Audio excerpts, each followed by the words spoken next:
Cubao Expo. Ano, tara? Rest day ko today, kaya nag-explore ako sa Manila.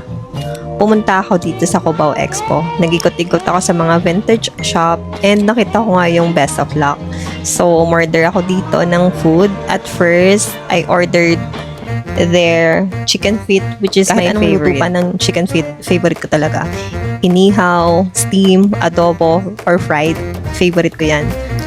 Cooking method, sobrang lambot. Humihiwalay yung laman dun sa buto. Ang daling kainin. So, na-enjoy ko siya talaga. Correct me if I'm wrong. May brunch din ba sila sa Binondo? Alam mo ba kung bakit gustong-gusto ko yung chicken feet? Kasi nga ako si collagen eh. So, this is rich in collagen. Kaya kung gusto mo na maganda yung kutis mo, kumain ka ng kumain ng chicken feet. Sinasabi ko talaga sa'yo, te. Next, this one is one of their bestseller.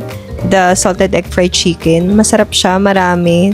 Boneless. And then, hindi na ako nag-order ng rice kasi parang super full na ako dito. Ayun nga, hindi ko naubos. So, nag-take out na lang ako. And lastly, for my drink, I ordered their Hong Kong style milk tea.